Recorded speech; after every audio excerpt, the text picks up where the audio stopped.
اما بعد فقد قال اللہ تبارک وتعالی كما ورد في آل عمران اعوذ باللہ من الشیطان اللہ الرحمن ان اول بیت وضع للناس للذی ببکۃ مبارکا وہدی للعالم فیہ آیات بینات مقام ابراہیم ومن دخلہ کان آمنا وللہ علی الناس حج البیت من استطاع الیہ ومن كفر فإن الله غني عن العالم. قال عز وجل كما ورد في سورة الحج ولكل أمة جعلنا منسكا ليذكروا اسم الله على ما رزقهم بهيمة الأنعام فإلهكم إله واحد فله أسلموا وبشر الذين إذا ذكر الله وجلت قلوبهم والصابرين على ما أصابهم والمقيم الصلاة ومما رزقناهم والبدن جعلناها لكم من شعائر الله لكم فيها خير فاذكروا اسم الله عليها صواف فإذا وجبت جنوبها فكلوا منها وأطعموا القانع والمعتر كذلك سخرناها لكم لعلكم تشكرون لن ينال الله لحومها ولا دماؤها لن ينال الله لحومها ولا دماؤها ولكن يناله التقوى منكم كذلك سخرها لكم لتكبروا الله على ما هداكم وبشر صدق الله. رب اشرح لي صدري امري واحلل عقدة من لساني يفقهوا قولي. اللهم ربنا الهمنا رشدا اللهم ارنا الحق حقا وارزقنا اتباعه وارنا الباطل باطلا آمین یا رب. آج ذی الحجہ کی تاریخ گویا کہ ٹھیک ایک ہفتے کے بعد اضحیٰ. دیکھیے اسلام میں جو 4 عبادات فرض کی 4 ارکان ہیں. ایک رکن تو ہے جس کا تعلق ہے عقیدے سے کلمہ شہادت، اور 4 ارکان وہ ہیں جن کا تعلق عبادات سے نماز، روزہ، حج، زکات. ان میں ایک عجیب قسم کی مثلاً 1 2 جمع 2 کی تقسیم بنتی. 2 عبادات ان میں سے وہ ہیں جو ہر مسلمان پر فرض، امیر ہو، غریب، مرد ہو، عورت ہو، ہر ایک. نماز اور یہ دونوں ہر ایک.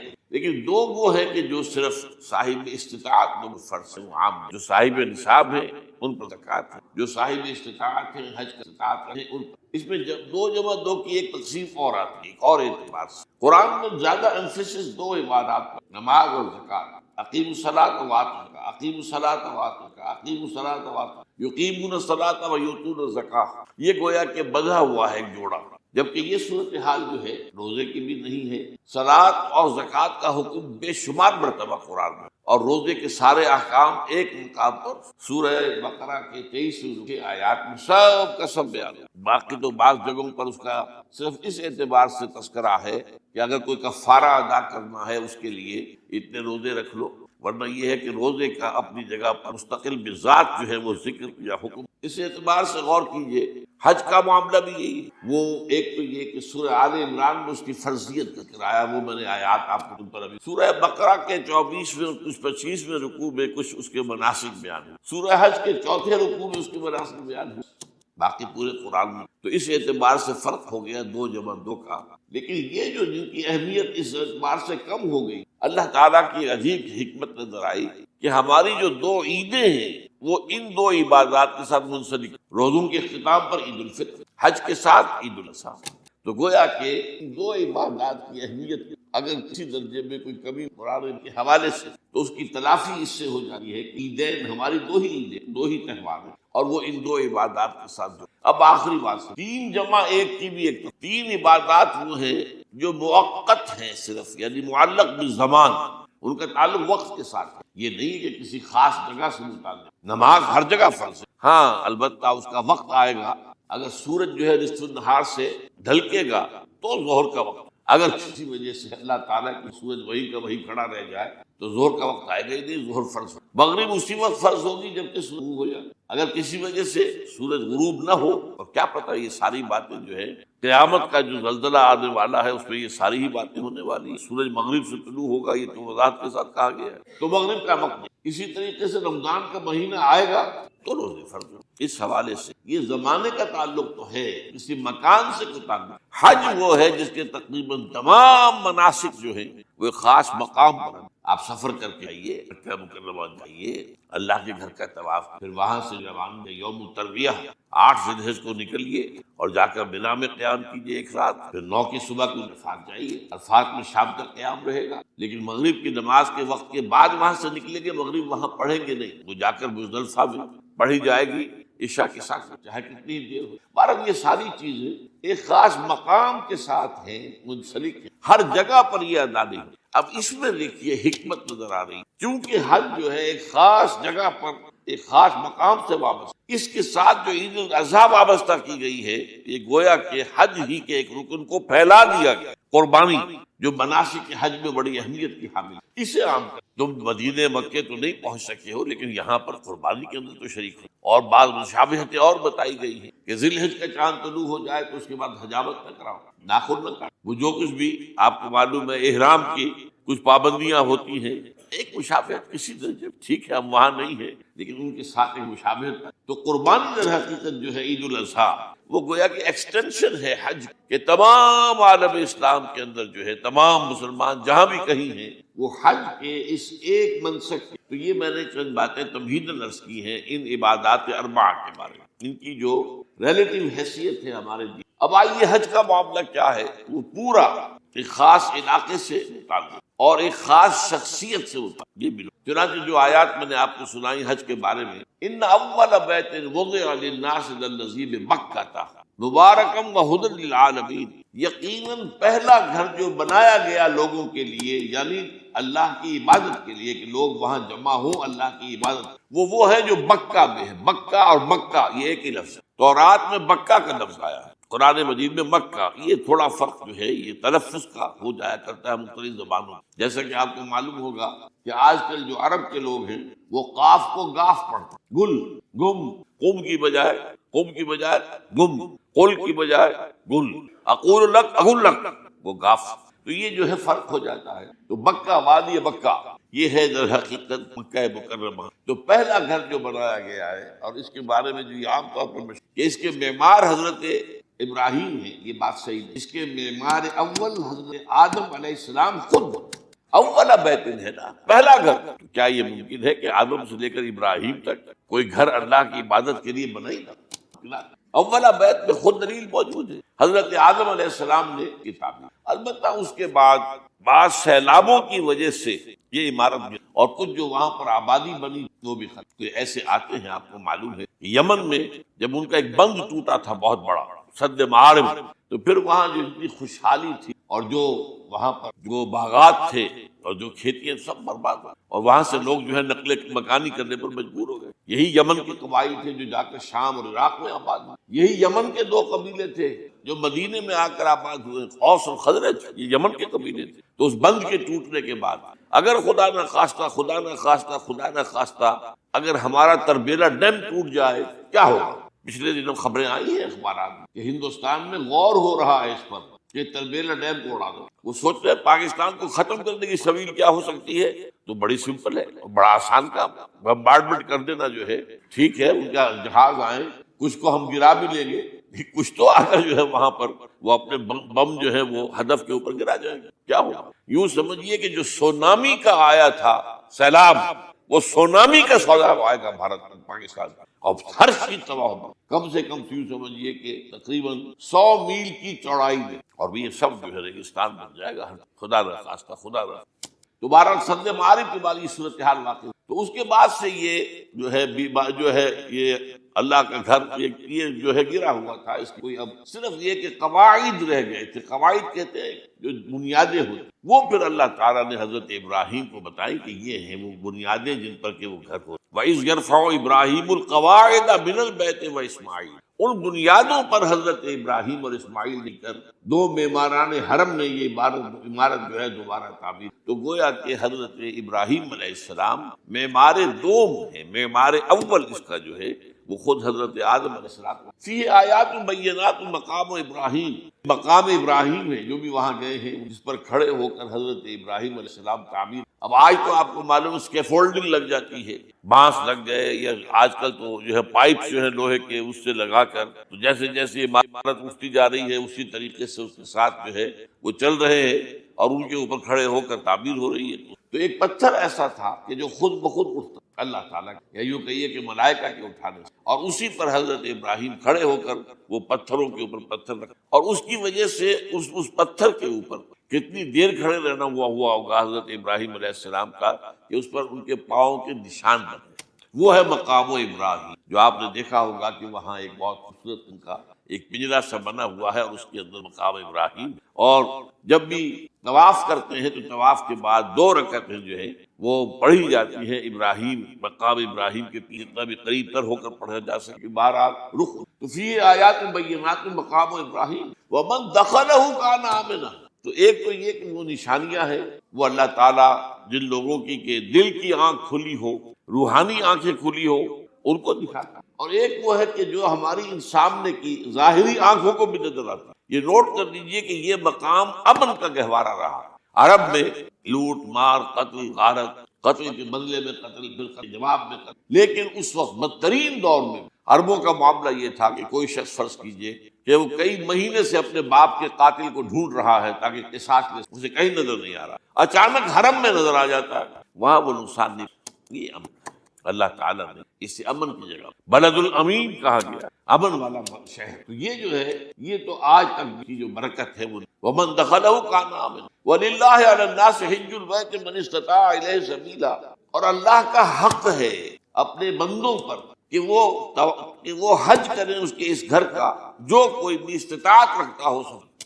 اگر زیادہ راہ ہے، خرچہ ہے، جانے آنے کے اخراجات مہیا ہیں، اور یہ کہ آپ پیچھے جن کو چھوڑ کر جا رہے ہیں ان کے لیے بھی اتنے وقت کا جو ہے وہ انتظام ہے کھانے پینے کا، گزارے کا، نان نفقے کا، تو آپ پر حج۔ اب اگر اس فرضیت کے بعد کوئی شخص تاخیر کرتا ہے تو وہ بڑے گناہ، جیسے ہی فرضیت ہو جائے پہلا کام جو ہے، پہلا قرض جو ہے، یوں سمجھیے یہ اللہ کا قرض ہے بندوں۔ یہ لام جو آتا ہے، لام اور اعلیٰ، لام کسی کے حق کے لیے، اعلیٰ کسی کے اوپر حق ہونا۔ وَلِلَّهِ عَلَى النَّاسِ حِجُّ الْبَيْتِ مَنِ اسْتَطَاعَ إِلَيْهِ سَبِيلًا، یہ تو اللہ کا حق ہے لوگوں پر، لوگوں کے ذمے، یہ قرض ہے اللہ کا کہ اس کے گھر کا حج کریں، جائیں، طواف کریں، اور جو بھی اس کے مناسک ہیں ادا کریں، اور وہیں پر قربانی کرنی۔ لِيَشْهَدُوا مَنَافِعَ لَهُمْ وَيَذْكُرُوا اسْمَ اللَّهِ فِي أَيَّامٍ مَّعْلُومَاتٍ عَلَىٰ مَا رَزَقَهُم مِّن بَهِيمَةِ الْأَنْعَامِ فَكُلُوا مِنْهَا وَأَطْعِمُوا الْبَائِسَ۔ اسی کے اندر جو ہے مناسک، افریقہ میں آپ کو معلوم ہے، شمالی افریقہ میں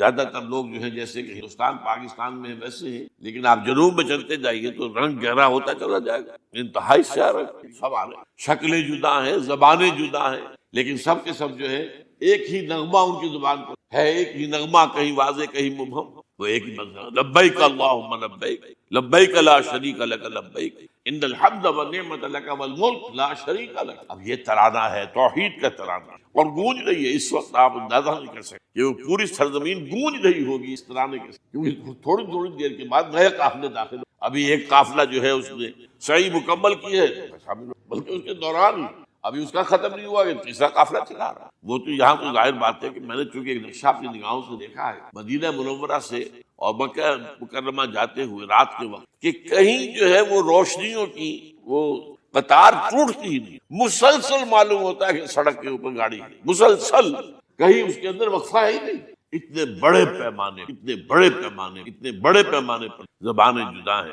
ایک دوسرے کی زبان نہیں سمجھ، لیکن ایک زبان اور بھی ہوتی ہے بغیر بولے سمجھ میں آتی ہے، اس سے معلوم ہوتا ہے سب کے لیے محبت ہے، ہمارے بھائی ہیں تمام مسلمان۔ بعض کے اندر یہ محبت کا جذبہ زیادہ ہے، ترکوں میں، انڈو پاکستان کے لوگوں کے لیے بہت محبت۔ اب وہ بات جو نہیں کر سکتے، سمجھا نہیں سکتے، لیکن ان کی آنکھوں سے، ان کے انداز سے وہ محبت ٹپکی پڑتی۔ تو عالمگیریت جو ہے اسلام، ہمگیریت، عالمگیریت، آفاقیت، اس کا جو مظہر نظر آتا ہے وہاں۔ پھر یہ کہ ہمارے یہاں کی جتنے بھی فرقہ بندیاں ہیں وہ وہاں ختم ہو جاتی ہیں، وہاں اہل حدیث ہیں، حنفی ہیں، مالکی ہیں، شافعی ہیں، حنبلی ہیں۔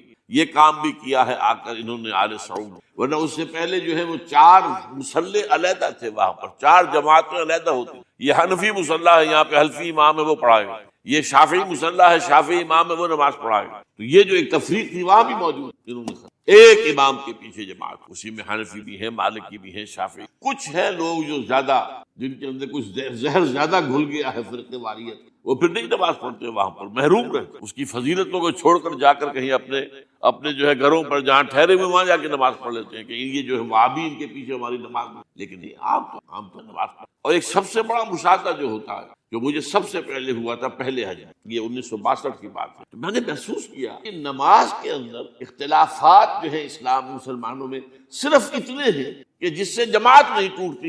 اختلافات ہے، رفع یدین ہے یا نہیں ہے، آمین بالجہر ہے یا نہیں ہے، اختلافات تو ہیں، لیکن جماعت نہیں ٹوٹتی. وہ جو ڈرل ہے، ڈرل جیسے کہ ڈرل ہوتی ہے، آرمی پریڈ ہو رہی ہے، وہ ڈرل ختم نہیں ہوتی. ایسا نہیں ہے. میں نے جب سوچا اگر کسی مسلک کے نزدیک رکوع بھی دو ہوتے جیسے سجدے دو ہیں، تو وہ لوگ تو ایک رکوع کے بعد دوسرا رکوع کرتے اور باقی لوگ سجدے میں چلے گئے ہوتے، جماعت ٹوٹ جاتی. یا اگر کسی کے نزدیک ہر رکعت کے اندر جیسے رکوع ایک ہے سجدہ بھی ایک ہی ہوتا، تو کچھ لوگ تو ایک سجدہ کر کے کھڑے ہو جاتے اور دوسرے لوگ جو ہے دوسرا سجدہ کرتے، جماعت ٹوٹ جاتی. تو یہ میں سمجھتا ہوں کہ کس نے یہ طے کیا کہ ٹھیک ہے آپ نے رنگا رنگی بھی ہو، ذوق اس چمن کو ہے زیب اختلاف سے، اختلاف بھی ہے، رفع یدین بھی ہو رہا ہے، عامل جہر بھی ہو رہا ہے، نہیں بھی ہو رہا ہے، لیکن وہ اجتماعیت نہیں ٹوٹ رہی. یہ وہ یوں سمجھیے کہ زندہ معجزہ ہے اسلام کا. یہ 1400 برس بیت گئے ہیں اور کتنے بڑے علاقے میں یہ اسلام پھیلا ہے، اور یہ کہ مختلف مسالک وجود میں آئے، اس میں کوئی شک ہے.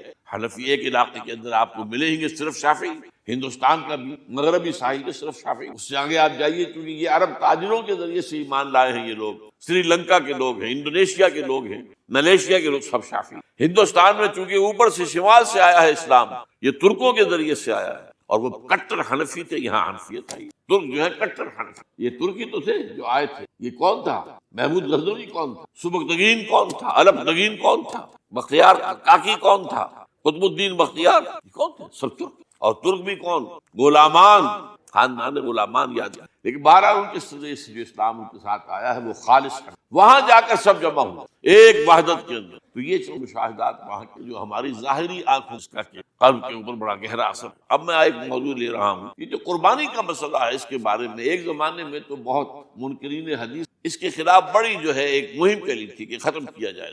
یہ خام خواہ جو ہے خرچ ہوتا ہے بہت بڑا اور ضائع ہوتا ہے گوشت، اتنے بڑے پیمانے پر گوشت ہوتا ہے، کھایا نہیں جاتا. اچھا ایک زمانے میں فریج بھی نہیں کہ آپ محفوظ کر دیں، گوشت ضائع بھی ہو سکتا، اور بھی چیزیں جو ہے وہ گوشت کی وہ صحیح طور سے استعمال نہیں ہوتی. تو اس کے اوپر بڑا پروپیگنڈا منکرین حدیث کا رہا کہ یہ جو ہے قربانی صرف حج کے موقع پر. میں اس کی نفی کے لیے آج آپ کو بتا رہا ہوں کہ سورہ حج کے اندر جو 2 رکوع ہیں، ایک چوتھا ایک پانچواں، چوتھے رکوع میں بھی قربانی کا ذکر ہے، پانچویں میں بھی قربانی کا ذکر ہے. یہ ایک دم جو ہے ایک جگہ پر جو 2 طرح کی قربانیوں کا ذکر ہو رہا ہے، یہ کیوں ہو رہا ہے؟ چوتھے رکوع میں وہ مناسک حج کے ساتھ وہاں جو فرمایا گیا لِيَشْهَدُوا مَنَافِعَ لَهُمْ وَيَذْكُرُوا اسْمَ اللَّهِ عَلَى مَا رَزَقَهُم مِّن بَهِيمَةِ الْأَنْعَامِ فِي أَيَّامٍ مَّعْلُومَاتٍ عَلَى مَا رَزَقَهُم مِّن بَهِيمَةِ الْأَنْعَامِ فَكُلُوا مِنْهَا وَأَطْعِمُوا الْبَائِسَ الْفَقِيرَ. وہاں پہ قربانیاں دو، پھر اللہ کا نام لو ان جانوروں پر جو اللہ نے تمہیں عطا کی، اور جو معین دنوں کے اندر دو، فی ایام معلومات، اور پھر اس میں سے خود بھی کھا.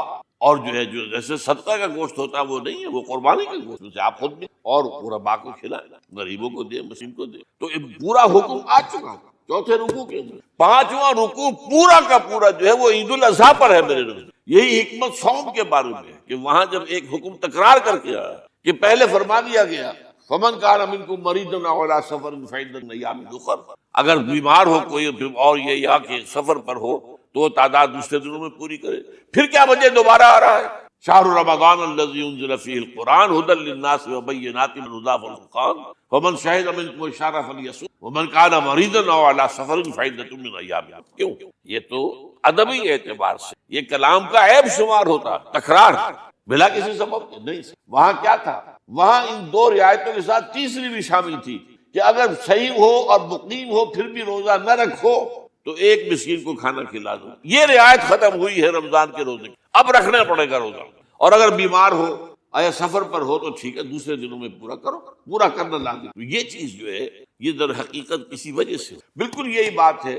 سورہ حج کے چوتھے رکوع کے اندر وہ جو قربانی ہے حج کے ساتھ اس کا ذکر آ چکا. اب سنیے یہ جو آ رہا ہے، فرمایا وَلِكُلِّ أُمَّةٍ جَعَلْنَا مَنْسَكًا، ہر امت پر ہم نے ایک جو ہے قربانی کا معاملہ نازل وہ جو ہے فرض کیا ہے. میں نے چونکہ آج شروع میں کہا تھا کہ صوم اور حج مشابہت ہے. دیکھیے صوم کا حکم بھی آیا تھا تو کس طور سے آیا تھا؟ یا ایھا الذین آمنوا کتب علیکم الصیام کما کتب علی الذین من قبلکم لعلکم، اہل ایمان تم پر روزہ رکھنا فرض کیا گیا جیسے کہ فرض کیا گیا تھا ان پر جو تم سے پہلے. یہاں پر اسی حوالے سے بات ہے کہ اے مسلمانوں یہ قربانی صرف تم پر فرض نہیں کی جا رہی، یہ تو ہر امت پر، ہر نبی ہر رسول کی امت. وَلِكُلِّ أُمَّةٍ جَعَلْنَا مَنْسَكًا لِيَذْكُرُوا اسْمَ اللَّهِ عَلَيْهَا، تاکہ وہ نام لیں اللہ کا، عَلَى مَا رَزَقَهُم مِّن بَهِیمَةِ الْأَنْعَامِ، جو کچھ اللہ تعالیٰ نے یہ چوپائے جو ہیں حیوانات ان پر اللہ کا نام لے کر چھری پھیری جائے، اللہ کے نام سے ذبح کیا جائے۔ فَإِلَٰهُكُمْ إِلَٰهٌ وَاحِدٌ فَلَهُ أَسْلِمُوا۔ تو یہ جان لو کہ اس قربانی کی اصل روح کیا ہے، وہ یہ ہے کہ اللہ تمہارا ایک الہ ہے، اسی کے سامنے تم جھکانا۔ یہ روح تقویٰ اگر نہیں ہوگی تو یہ قربانی بے معنی ہوگی۔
سورہ حج کے چوتھے رکوع کے اندر وہ جو قربانی ہے حج کے ساتھ اس کا ذکر آ چکا. اب سنیے یہ جو آ رہا ہے، فرمایا وَلِكُلِّ أُمَّةٍ جَعَلْنَا مَنْسَكًا، ہر امت پر ہم نے ایک جو ہے قربانی کا معاملہ نازل وہ جو ہے فرض کیا ہے.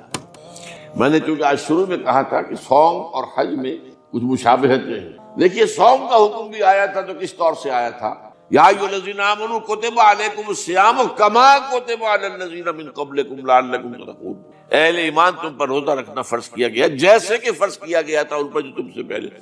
یہاں پر اسی حوالے سے بات ہو رہی ہے کہ اے مسلمانوں یہ قربانی صرف تم پر فرض نہیں کی جا رہی، یہ تو ہر امت، ہر نبی، ہر رسول کی امت. وَلِكُلِّ أُمَّةٍ جَعَلْنَا مَنْسَكًا لِيَذْكُرُوا اسْمَ اللَّهِ عَلَيْهَا، تاکہ وہ نام لیں اللہ کا، عَلَىٰ مَا رَزَقَهُم مِّن بَهِیمَةِ الْأَنْعَامِ، جو کچھ اللہ تعالیٰ نے انہیں رزق دیا ہے. یہ چوپائے جو ہیں حیوانات قسم کے، ان پر اللہ کا نام لے کر چھری پھیری جائے، اللہ کے نام سے ان کو ذبح کیا جائے. فَإِلَٰهُكُمْ إِلَٰهٌ وَاحِدٌ فَلَهُ أَسْلِمُوا. تو یہ جان لو کہ اس قربانی کی اصل روح کیا ہے؟ وہ یہ ہے کہ اللہ تمہارا ایک الہ ہے، اسی کے سامنے تمہیں سر جھکانا ہے. یہ روح تقویٰ اگر نہیں ہوگی تو یہ قربانی بے معنی ہو جائے گی. نماز و روزہ و قربانی و حج یہ سب باقی ہیں، تو باقی نہیں ہے. جب اللہ تعالیٰ کے ساتھ تعلق نہیں ہے تو یہ ساری چیزیں ریلز بن جائیں. اب یہ بھی ہوتا ہے 20 25 ہزار کے بکرے جو ہیں وہ لوگ لیتے ہیں، پھر ان کو گھماتے ہیں، پھراتے ہیں، ان کے اوپر ریشمی چادریں چڑھاتے ہیں، ان کو جو ہے وہ مہندی لگا کر. بہرحال وہ چیزیں جو ہیں یہ اظہار اس طرح کا یہ پسندیدہ نہیں ہے. تو یہ تو لوگوں کو دکھانے کی بات ہے اور اپنے پیسے کی جو ہے اپنی دولت کے اظہار کا ایک ذریعہ ہے. لیکن یہ کہ بہرحال قربانی انسان کرے اور یہ کہ اس کے اندر روح جو ہے تقویٰ کی وہ موجود ہوگی. فَإِلَٰهُكُمْ إِلَٰهٌ وَاحِدٌ فَلَهُ أَسْلِمُوا وَبَشِّرِ الْمُخْبِتِينَ. اور اے نبی ان لوگوں کو بشارت دے دیجئے کہ جو اللہ کے سامنے جھکے رہتے ہیں، خشوع اور خضوع کی شکل اختیار کرتے ہیں.